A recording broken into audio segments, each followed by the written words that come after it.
دنیا بھر کی طرح تتاپونی آزاد کشمیر میں بھی عظیم حریت رہنما مقبول پارٹ شہید کا یوم شہادت نہایت عقیدت و احترام سے منایا گیا۔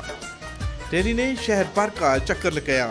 ریلی میں JKLF اور SLF کے کارکنان نے شرکت کی۔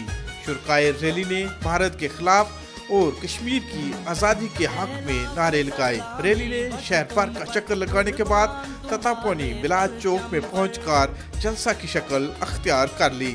ریلی سے SLF کے چیئرمین ملک عبدالرحیم ایڈوکیٹ، سردار اویس، سردار مشتاق، ایاز کریم اور دیگر نے خطاب کیا۔